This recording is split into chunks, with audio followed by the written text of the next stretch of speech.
사람은 누구나 고난당하는 것을 싫어합니다. 고난을 좋아하는 사람은 이 세상에 한 번도 없습니다. 그런데 우리가 살다 보면 고난을 안 당할 수가 없다는 것이죠.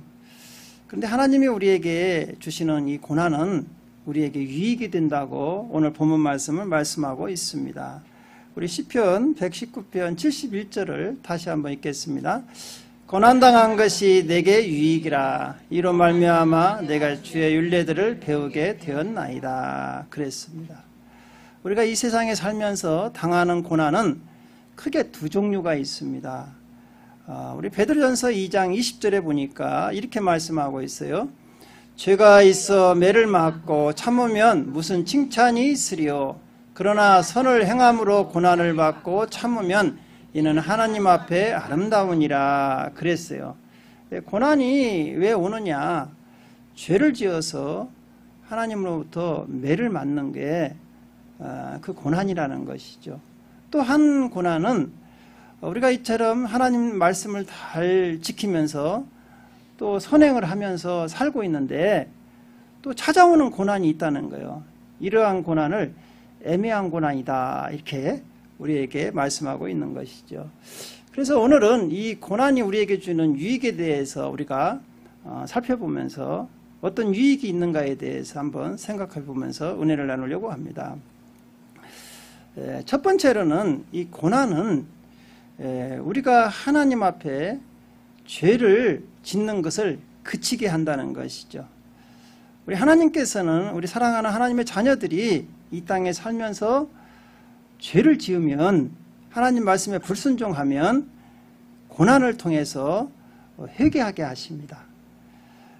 우리 하나님은 우리를 사랑하십니다. 그래서 하나님 말씀에 불순종하고 살면은 그 죄악된 생활 속에서 우리를 건지시기 위해서 사랑의 매를 드십니다. 부모는 자녀를 사랑하잖아요.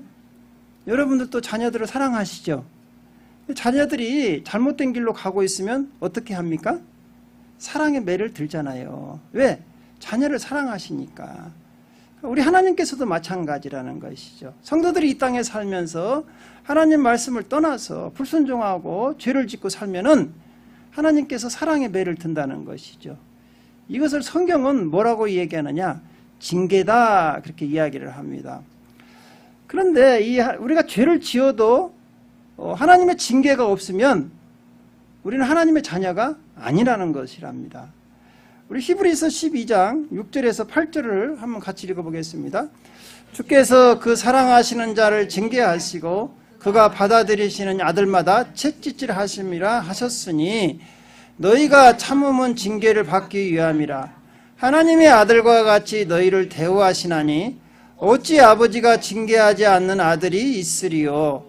징계는 다 받는 것이거늘 너희에게 없으면 사생자여 친아들이 아니니라 그랬습니다.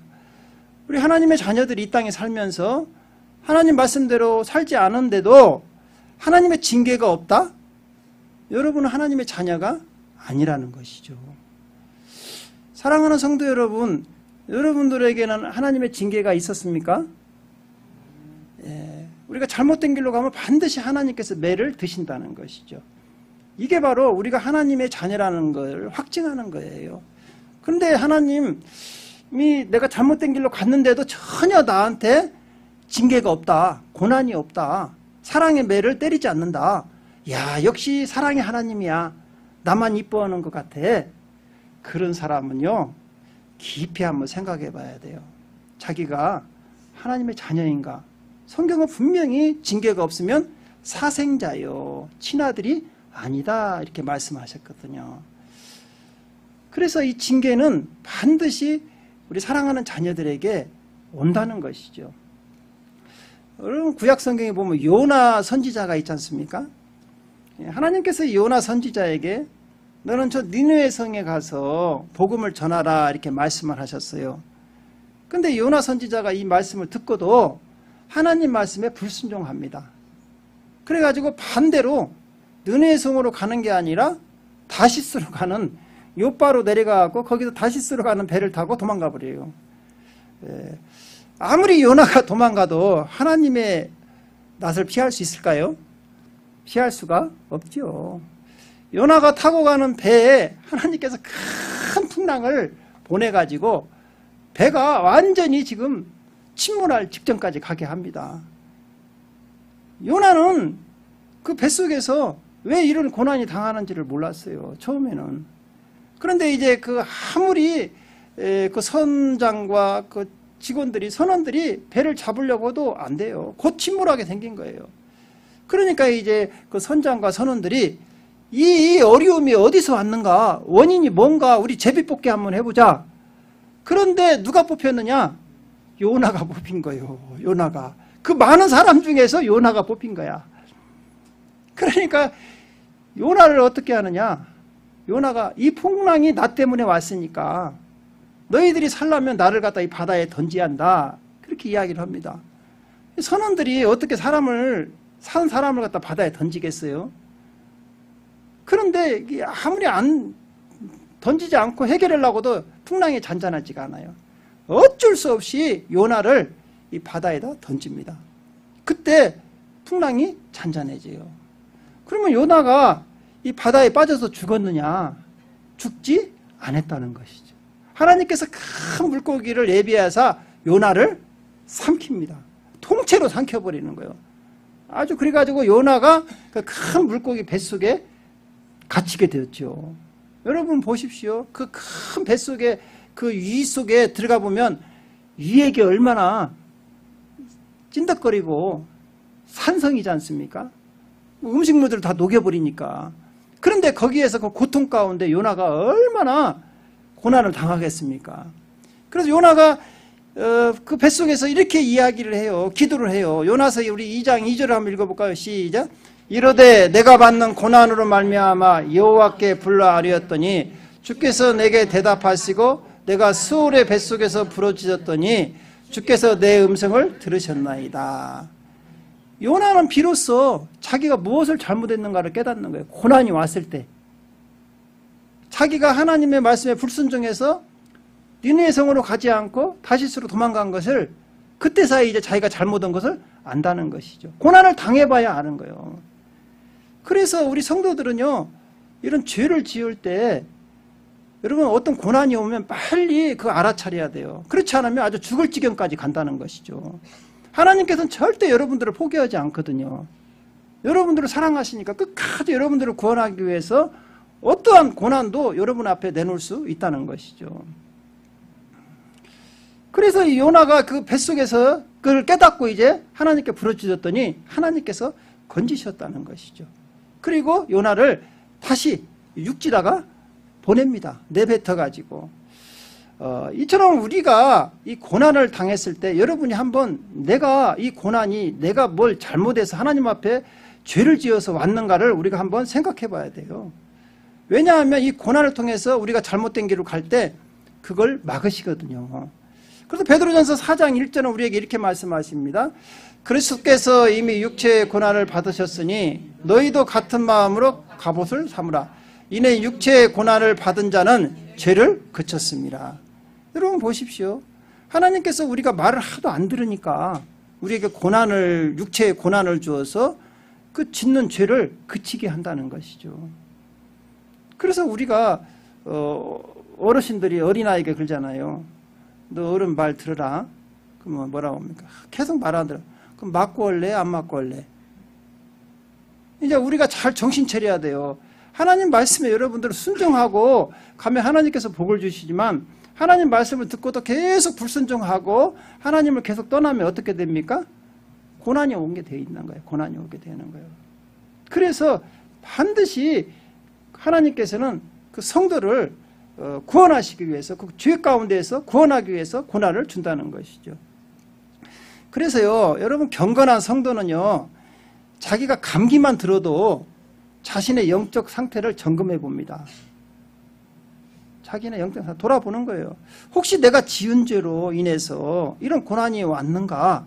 이렇게 자신을 한번 돌아보면서 바로 회개하는 성도가 진짜 영적으로 건강한 성도라는 것이죠. 그런데 자기의 고난이 왔는데도 계속해서 죄를 짓고 선한 성도 참 바보 같은 성도들이 많이 있어요. 그래서 우리는 깨어있는 성도는요, 자기에게 고난이 오면 아야, 이 고난이 왜 왔을까? 이렇게 빨리 한번 자신을 돌아본다는 거예요. 그래서 회개할 것이 있으면 빨리 회개하고 그 고난에서 해방된다는 것이죠. 이러한 성도들이 되시기를 주님의 이름으로 축원드립니다. 두 번째는요, 이제 고난의 길로 갈 때 하나님께서 돌아오게 하는 사인이에요. 여러분들이 우리가 고난이라는 것은 하나님 말씀에 아까 요나같이 그랬던 길로 가기도 하잖아요. 불순종하고. 그런데 누가복음 15장에 보면 그 집을 떠난 둘째 아들 이야기가 나오죠. 아버지 품을 떠난. 그것은 무엇을 상징하냐면 오늘날 하나님의 품을 떠난 성도들을 가리키거든요. 하나님의 사랑을 버리고 세상으로 돌아간 성도들을 가리켜요. 그때 하나님께서 그 성도들 앞에 고난을 보내서 다시 하나님께로 돌아오게 합니다. 그럼 누가복음 15장에 보면 그 둘째 아들이 아버지가 준 재산을 다 가지고 멀리 타국으로 가버리지 않습니까? 이게 바로 뭐냐 하면 성도가 세상으로 나갔다는 거예요. 신앙생활 잘 하다가 세상 유혹에 또 빠져가지고 세상에 가서 죄를 짓고 사는 것이죠. 이 둘째 아들이 그런 생활을 지금 하고 있는 거예요. 아버지가 모아준 재산을 가지고 와서 다 허랑방탕하고 자기 정욕대로 즐기면서 살아가는 거예요. 그런데 이제 여러분 그 재산이라는 게 뭐 한없이 있는 게 아니지 않습니까? 다 허랑방탕하고 다 잊어버렸어요. 우리가 세상에서 돈이 많으면은요, 여러분 많은 사람들이 여러분을 찾아옵니다. 와서 사장님 하고 주위에 사람들이 많이 모이게 돼 있어요. 그러나 여러분들이 돈 없고 이제 병들면 다 하나둘 떠나가야 되죠. 이 둘째 아들도 마찬가지예요. 돈이 있을 때는 어땠냐? 이 많은 사람들이 와서 사장님 하고 어디나 가서 인기가 있었어요. 돈이 다 떨어지고 나니까 이제 누가 와서 거들떠 보지도 않아. 여기 라스베가스 카지노가 그렇지 않습니까? 여러분 돈 있으면 어때요? VIP석으로 호텔방으로 최고로 모시지 않습니까? 그래가지고 다 돈이 잃어버리면 어떻게 됩니까? 방 빼 그러잖아요. 이게 호텔 들어오지 말어 딱 그러잖아요. 시큐리터가 마찬가지예요. 세상이 그렇다는 거예요. 이 둘째 아들이 그걸 모르는 거예요. 그런데 설상가상으로 돈도 떨어졌는데 그 지역에 흉년이 들어버렸어. 먹을 것까지도 이제 없는 거야. 흉년이 들으면 얼마나 인심이 각박합니까? 자기 혼자 살기도 힘든데 이 타인까지 어떻게 먹이 살기겠어요? 그러니까 이 둘째 아들이 어디로 가느냐? 돼지 치는 농장으로 가요. 돼지 농장으로. 그 돼지 농장을 가서 돼지를 치는데 거기에 이제 돼지가 먹는 밥을 옆에서 먹어도 돼지도 이 둘째 아들을 무시하는 거예요. 내 밥 먹지 말라고. 돼지도 꿀꿀거리면서. 그러니까 이제 그때서 이 둘째 아들이 생각을 하는 거예요. 우리 누가복음 15장 17절 한번 읽어볼까요? 이에 스스로 돌이켜 이르되 내 아버지에게는 양식이 풍족한 품꾼이 얼마나 많은가. 나는 여기서 줄여 죽는구나. 보십시오. 자기 아버지 집에는 종업원들이 많이 있다는 거예요. 근데 그 종업원들이 나같이 굶고 있지 않다는 거예요. 잘 먹고 평안하게 있다는 거예요. 근데 나는 우리 아버지의 아들인데도 여기서 와서 굶어 죽어가고 있다는 것이죠. 그러면서 그 아들이 깨닫는 거예요. 여러분 보십시오. 하나님께서는 이처럼 하나님의 자녀가 세상에 나가서 천대받고 무시당하고 그런 걸 원치 않아요. 그래서 그 앞에 이 아들과 같이 흉년 아주 고난을 보내가지고 다시 하나님의 사랑을 깨닫게 하는 것이죠. 이 아들이 뭐라고 생각하느냐? 차라리 아버지 집에 가서 종노를 하는 게 낫겠다. 왜? 종이 되면 밥이라도 안 굶고 살잖아요. 그러니까 아버지 집에 가서 아들이 아니라 이제 하나의 품꾼으로 써주라고 아버지께 돌아가야겠다. 이게 바로 회개하고 돌아오는 것이죠. 우리 앞에 고난을 주는 것은 하나님께서 우리에게 회개하고 빨리 하나님께 돌아오라는 사인이라는 것이죠. 이 아들은 이 사인을 받고요, 그 아버지 집에 왔어요. 그런데 아버지가 기다리고 있었던 거야. 그래서 그 아들을 다시 아들로 받아줍니다. 우리 누가복음 15장 22절 한번 읽어볼까요? 시작. 아버지는 종들에게 이르되 제일 좋은 옷을 내어다가 입히고 손에 가락지를 끼우고 발에 신을 신기라. 보십시오.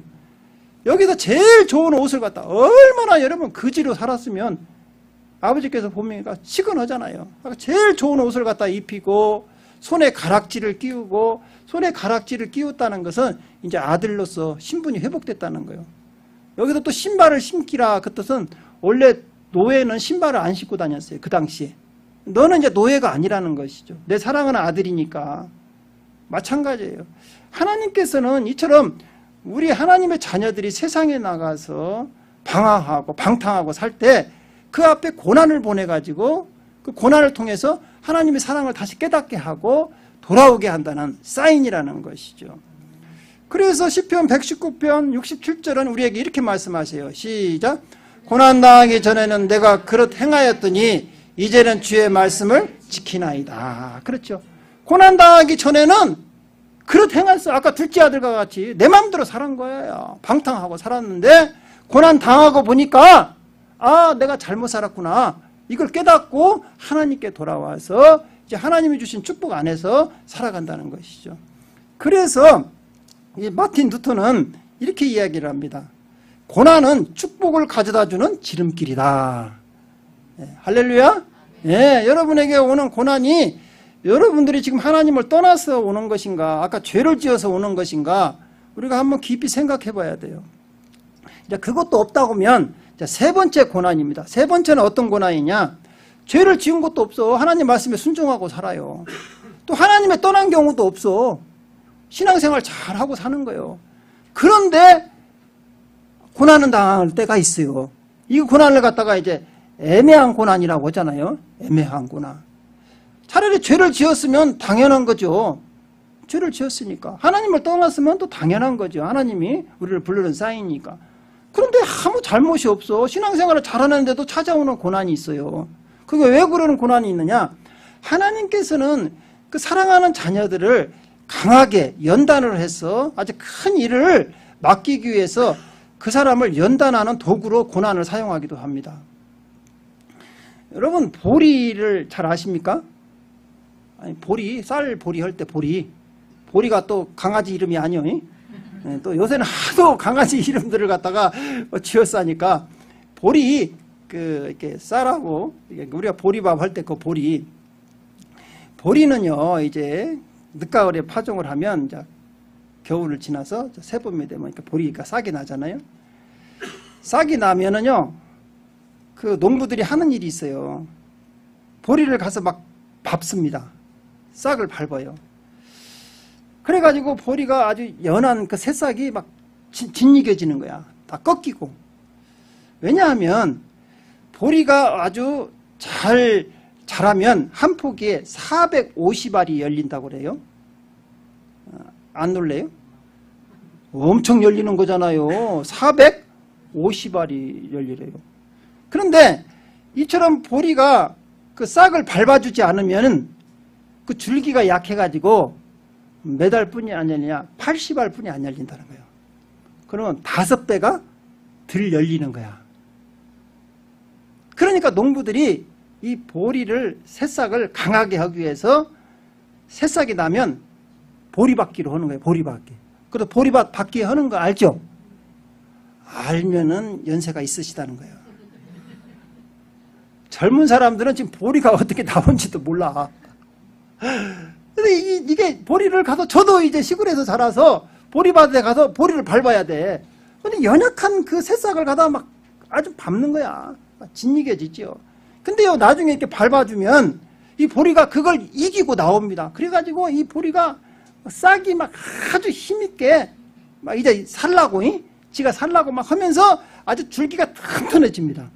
그러면 거기에 이제 보리가 그 곡식이 열리면 아까 450알 정도 이렇게 열린다는 것이죠.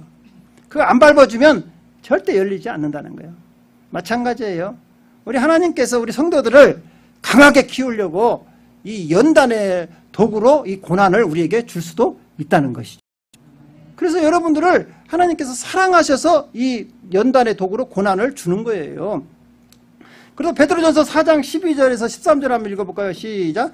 사랑하는 자들아 너희를 연단하라고 오는 불시험을 이상한 일 당하는 것 같이 이상히 여기지 말고 오히려 너희가 그리스도의 고난에 참여하는 것으로 즐거워하라.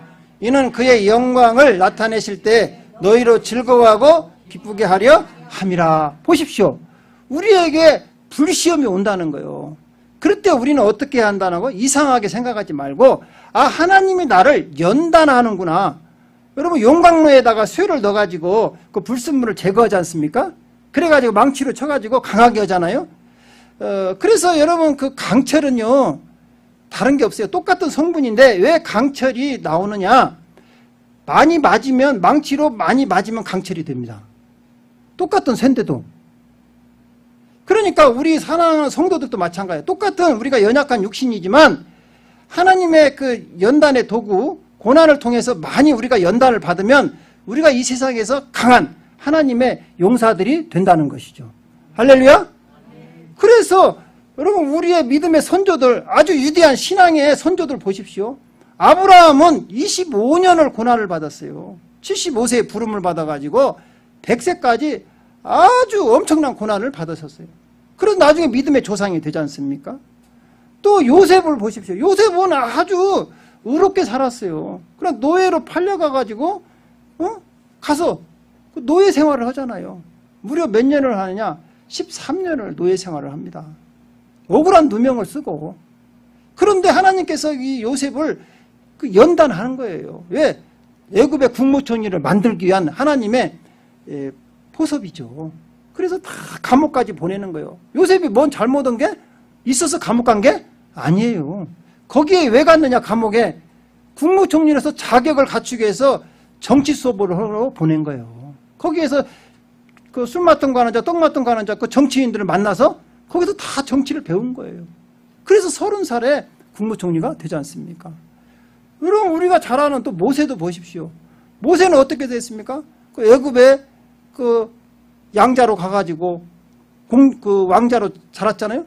40세에 자기 힘으로 하려다가 실패하고 어디로 갑니까? 미디안 광야에 가서 40년을 갖다가 연단을 받습니까? 40년을. 이야. 그런데 그때 80세에 하나님이 찾아와서 애굽에서 이스라엘 백성들을 구원하는 지도자로 세워주시잖아요. 다윗도 마찬가지죠. 다윗도 어렸을 때 골리앗을 죽여서 나라에 큰 공을 세웠는데 사울왕의 미움을 받아가지고 13년을 쫓겨다니잖아요. 다 쫓겨다녀요. 그런데도 그 고난을 다 참고 견디잖아요. 견딜 때 하나님께서 이들은 나중에 큰 하나님의 위대한 하나님의 종들이 되고 사명자가 된다는 것이죠. 그래서 우리가 신앙생활 잘하도요, 여러분에게도 고난이 올 수 있습니다. 할렐루야. 네, 여러분, 모세는 40살에 고난이 왔어. 모세는. 아브라함은 75세에 왔어. 그러니까 75세가 돼도 고난이 올 수 있다 없다? 아, 있다. 그러니까 난 늙어서 이제 고난 안 왔으면 좋겠는데 아니야. 또 하나님께서 여러분 100세에 쓸란가 모르니까 고난이 올 수도 있다는 거예요. 그러면 고난이 올 때 우리는 어떻게 해야 하느냐? 이렇게 우리가 말씀대로 사는데 고난이 올 때가 있잖아요. 그러면 여러분 어떻게 해야 합니까? 아, 할렐루야. 이야, 정답입니다. 우리 야고보서 5장 13절을 한번 같이 읽겠습니다. 너희 중에 고난하는 자가 있느냐? 그는 기도할 것이요. 즐거워하는 자가 있느냐? 그는 찬송할지리라. 보십시오. 고난당하면 하나님이 나를 쓰시려고 하는구나. 나를 정결케 해서 큰 인물을 만들려고 하는구나.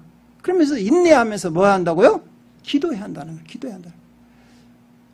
로마서 8장 18절에 이렇게 우리가 현재 당하는 고난은 장차 우리에게 주실 영광과 좁게 비교할 수 없다 그랬어요. 여러분, 우리가 당하는 고난은 잠깐이라는 것이죠. 그러나 그 고난 후에는 하나님의 엄청난 축복이 있다는 거예요. 그러니까 그걸 믿고 우리는 신뢰하고 우리는 기도하면서 인내하고 기다려야 한다는 거예요. 여러분, 구약성경에 보면 욥 알지요? 욥이 엄청난 그 고난을 당합니다. 자녀들 다 잃어버리고 온 재산 다 잃어버리고 집안이 풍지박산 나고 설상가상으로 자기에게 아주 중병이 걸려가지고 여러분 얼마나 몸에 그런 그 피부병이 생겼으면 손으로 긁어도 안 돼. 너무나 안 되니까 깨진 기와장 있잖아요. 그걸로 자기 몸을 긁고 있는 거야. 온 몸이야. 그런데도 하나님을 원망하지 않아요. 신실하신 하나님, 그러면서 입으로 범죄하지 않고 욥이 어떻게 합니까? 기도하는 거예요. 기도하면서 기다리는 거예요. 욥기서 23장 10절을 한번 우리 같이 읽어볼까요? 그러나 내가 가는 길을 그가 아시나니 그가 나를 단련하신 후에는 내가 순금같이 되어 나오리라. 보십시오. 욥이 입으로 범죄하죠. 아이고 하나님, 왜 나한테 이런 고난을 주십니까? 그렇지 않았다는 거예요. 아, 이 고난 다음에는 반드시 내가 정금같이 나와서 하나님께 존귀한 자가 될 것이다. 이 고난을 내가 참고 인내할 수 있도록 하나님 도와주세요. 기도하면서 기다렸다는 것이죠. 그런데 하나님께서 이 욥을 인내를 보고 욥을 축복하기 시작합니다. 욥이 나중에 말년에 축복을 받는데요. 젊었을 때 받은 축복의 배가 됩니다. 배를 주세요. 재산이 다 배가 2배로 주시는 거예요. 그러니까 자녀들도 다 아주 이쁜 마누라 새로 줘가셔가지고 다시 또 10명의 자녀들도 다 회복시켜 주십니다. 다 새로 낳게 해줘요. 마찬가지예요. 사랑하는 성도 여러분, 지금 우리는 이 세상에 살면서 고난을 당할 수 있어요. 오늘 3가지 이 고난을 우리가 한번 살펴봤는데 여러분들이 지금 당하는 현재 고난이 어디에서 왔는가 우리는 분별을 잘해야 돼요. 또 자기가 죄를 짓고도 회개하지 않고 나는 또 인내하고 있어야 한다. 그러면 안 되는 거예요. 죄로 인해 온 고난을 빨리 회개하셔야 돼. 또 잘못된 길로 가다가 만난 고난은 빨리 돌아오셔야 돼. 그러나 우리가 열심히 신앙생활 할 때 오는 고난은 여러분 조금만 참고 인내하시면서 기도하시면 반드시 하나님이 축복이 임할 줄로 믿습니다. 기도하겠습니다.